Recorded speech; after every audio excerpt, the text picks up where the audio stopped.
A walk down the aisle in a supermarket offers a huge variety of options. There's the low-fat option, gluten-free, no added sugar, and enriched with 9 vitamins and minerals.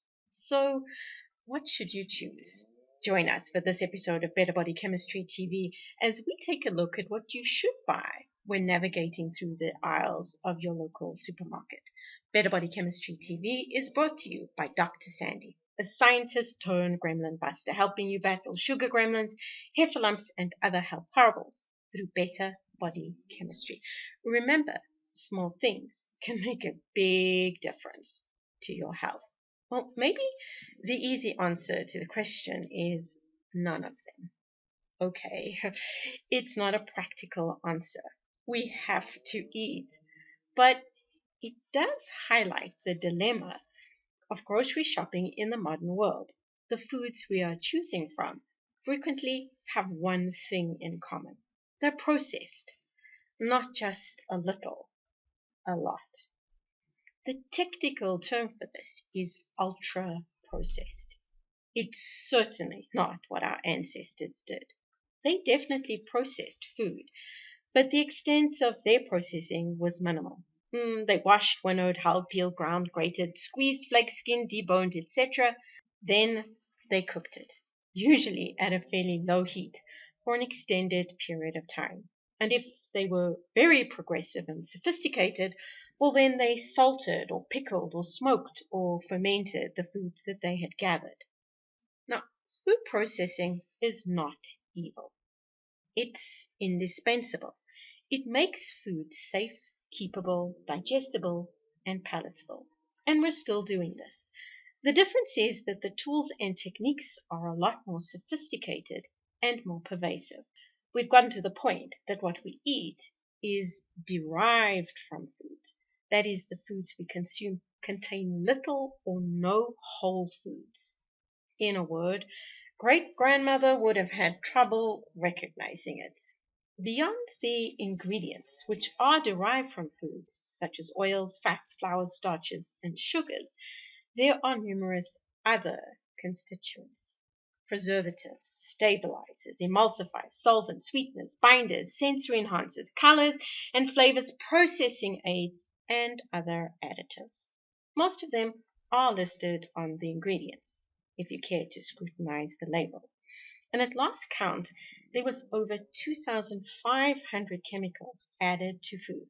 The list is growing, and so is the extent of their use.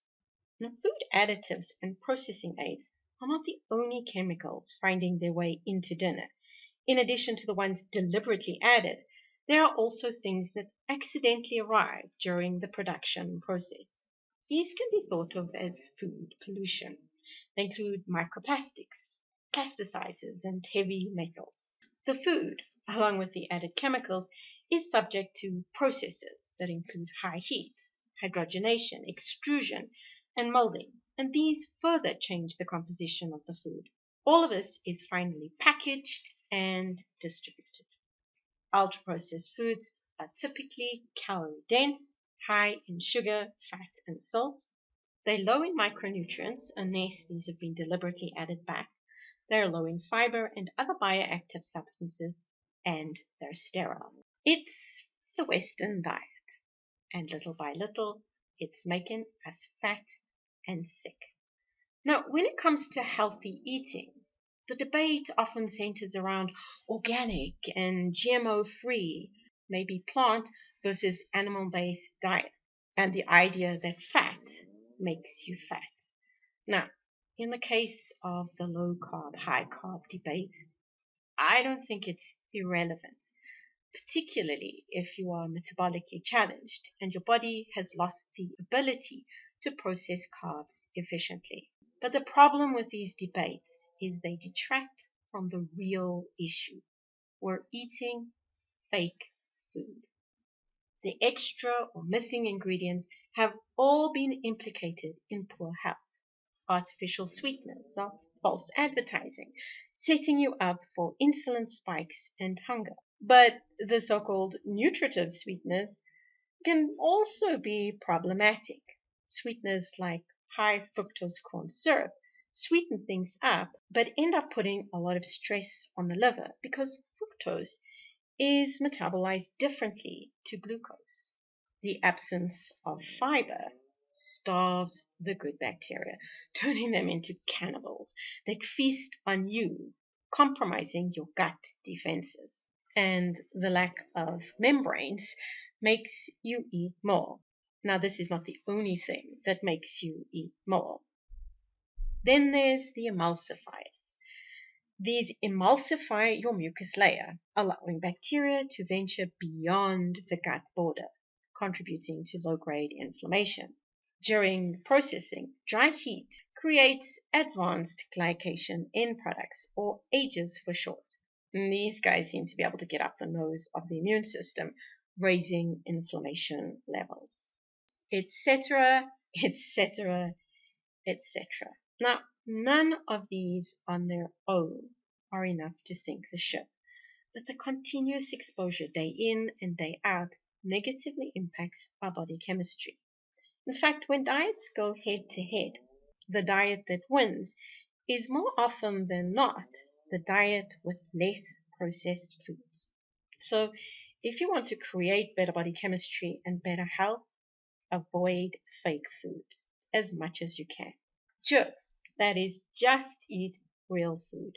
This is a recipe for better body chemistry and better health. Interested in discovering more ways to create better body chemistry or need a little help getting your body chemistry on track?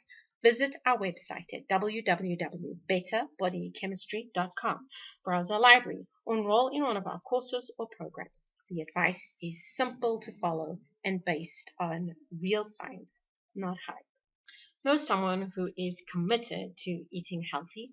Share this video with them so that they know that the easiest place to begin is to limit consumption of those fake foods. For more science-based tips and strategies to help create better body chemistry, be sure to subscribe to our channel so you catch future episodes. Thank you so much for watching, and I'll see you next time. Remember, small things can make a big difference to your health.